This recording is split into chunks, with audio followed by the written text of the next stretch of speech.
Let me tell you something nobody warned me about before I started studying relationships. Marriage isn't what broke it. The lie you believed about marriage is what broke it. Every culture on Earth invented some version of marriage, and every generation thinks they're the first to struggle with it. They're not. What changed isn't marriage. What changed is that we stopped teaching people what it actually demands. I'm going to explain what marriage fundamentally is, why it keeps breaking, and what actually holds it together. No fairy tales, just the mechanics of making two humans function as one unit without destroying each other. Let's start with what you're actually doing when you get married. Marriage is a deliberate merger of two separate lives into one shared existence, legally binding you to navigate decades of unpredictable circumstances with another person who's also changing the entire time.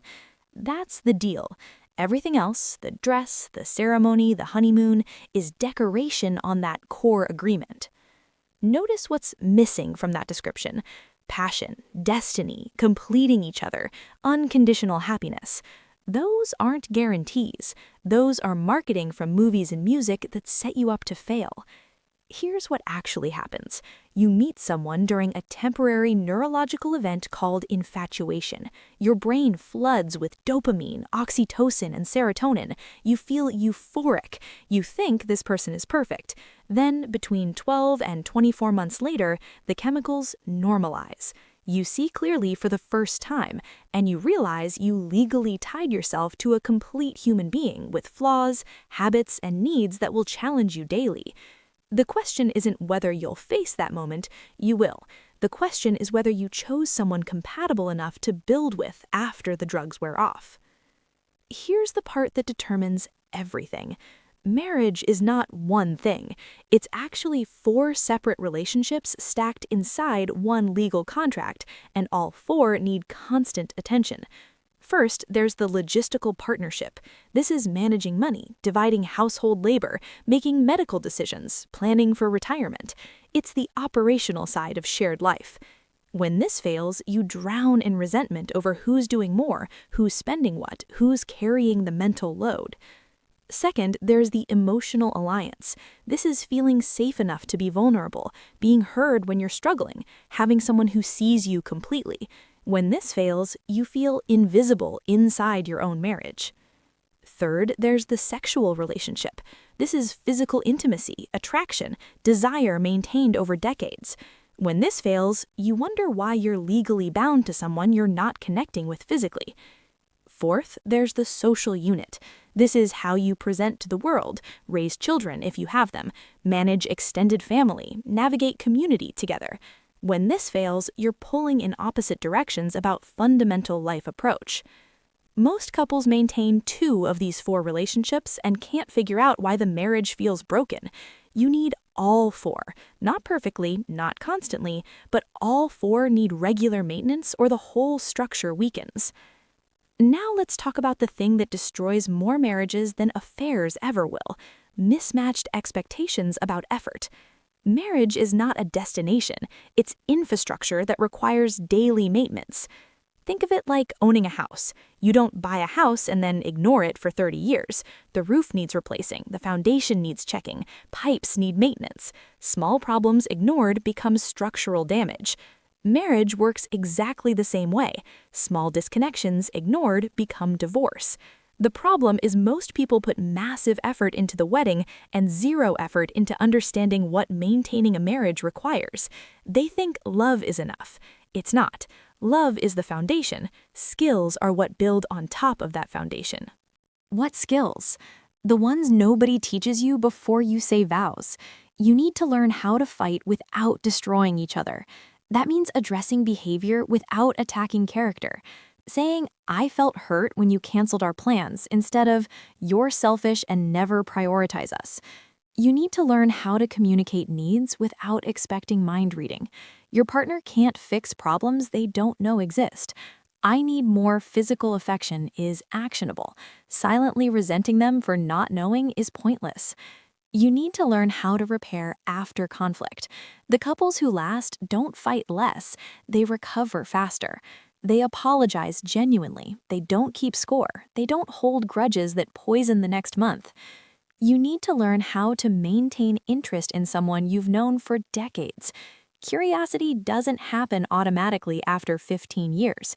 You have to choose to stay interested in who they're becoming. These are skills, not personality traits, not luck. Skills you develop through practice. Here's what nobody tells you about the timeline of marriage. The first year or two, you're still riding some of that chemical high. Everything feels new. You're learning each other's rhythms. Conflicts feel manageable because the relationship still sparkles. Then you hit years 3 through 7.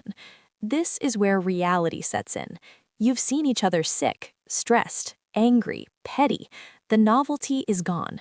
If you're having kids, this phase gets even harder because you're sleep-deprived, touched out, and running on fumes while trying to keep a tiny human alive. This is the danger zone. This is where people start thinking they married the wrong person because the feelings aren't the same as year 1. They're not supposed to be. You're building something deeper than feelings now. You're building partnership. Years 8 through 15 often involve career pressure, raising older kids if you have them, watching your parents age, and managing the weight of adult responsibility. The marriage can become transactional.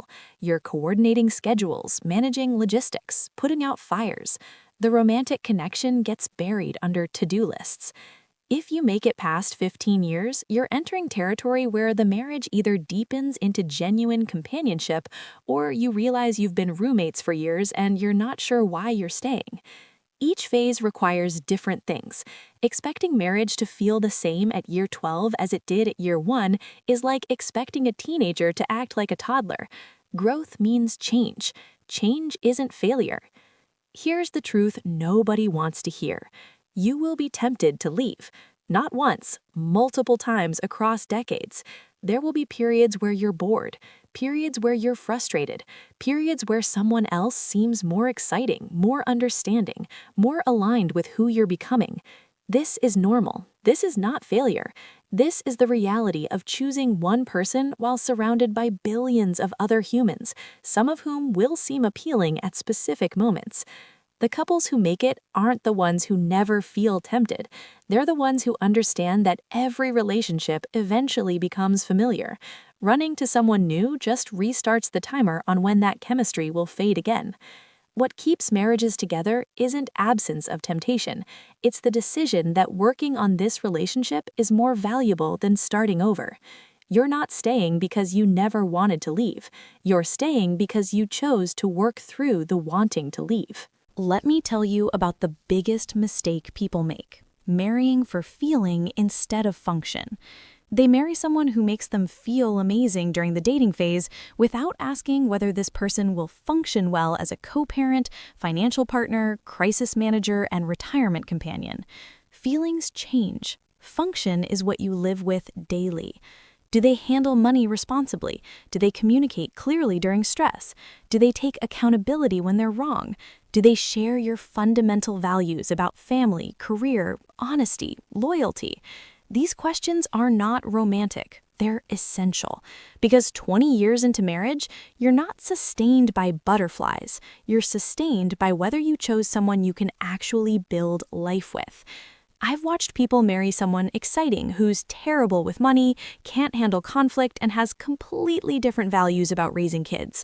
Then they spend 10 years in therapy trying to fix incompatibility that was obvious before the wedding. You cannot love someone into being compatible with you. Either the foundations match or they don't. Here's what actually kills marriages, and it's not what you think. People blame affairs, money fights, growing apart. Those aren't the disease. Those are symptoms. Marriages die from accumulated neglect. Thousands of small moments where you chose something else over your partner, chose your phone over conversation, chose criticism over appreciation, chose assuming the worst over giving benefit of the doubt. Marriages die when you stop being friends, when you stop laughing together, stop having fun, stop genuinely enjoying each other's company, when the only time you interact is to coordinate logistics or argue about problems. Marriages die when contempt replaces respect, when you roll your eyes at their stories, when you mock them to friends, when you treat them like they're stupid instead of just different from you.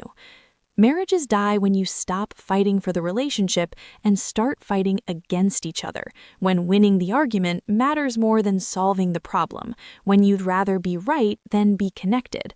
The affair that ended the marriage, that happened because emotional intimacy died years earlier. The money fight that led to divorce, that's because you stopped functioning as a team long before the bank account became the battleground. Now, here's what marriage looks like when it's working. It's two people who chose each other based on genuine compatibility, not just attraction. They've built friendship that makes them enjoy spending time together. They maintain physical intimacy, even when life gets stressful. They function effectively as a team managing logistics. They communicate about small problems before they become marriage-threatening issues. They don't expect marriage to make them happy. They expect to work together to build a life they both want. They understand they'll each change across decades. They stay curious about who their partner is becoming instead of demanding they stay frozen as they were at 25. They know romance requires effort. They plan date nights, they flirt, they prioritize each other even when kids, careers, and obligations compete for attention. And crucially, they both do this, not one person carrying the relationship while the other coasts. Both people actively maintaining all four aspects of marriage. They also understand that maintenance isn't constant intensity. Some seasons you're surviving, some seasons you're thriving. Strong marriages weather both without panicking that survival mode means the marriage is broken. If you're considering marriage, here's what matters. Don't marry someone you're in love with. Marry someone you can build with. Love is the starting point. Compatibility is what determines if you make it to year 40. Don't marry to escape being single, to meet a deadline, or because everyone else is doing it. Marry because you found someone whose approach to life, money, family, and conflict genuinely works with yours. Don't marry fast. Let the brain chemistry fade. Let yourself see them clearly. If you still actively choose each other when you're seeing reality instead of projection, that's meaningful. Watch how they handle stress. Watch how they treat service workers. Watch how they respond when they're wrong. Watch how they manage money. These behaviors predict your future more than how they treat you during the romance phase. And if you're already married and struggling, understand this. The skills that make marriage work can be learned. You're not doomed, you're unskilled. There's a difference. Get help, read books, go to therapy, learn how to communicate, learn how to fight fair, learn how to reconnect after disconnection. These aren't instincts, they're skills. Here's the final truth about marriage. It's not finding someone perfect. It's two imperfect people who refuse to quit on building something together, even when it's hard, even when it's boring, even when other options seem tempting. Marriage is choosing the same person repeatedly across decades of change, challenge, and ordinary life. It's not sustained by feelings, it's sustained by decision.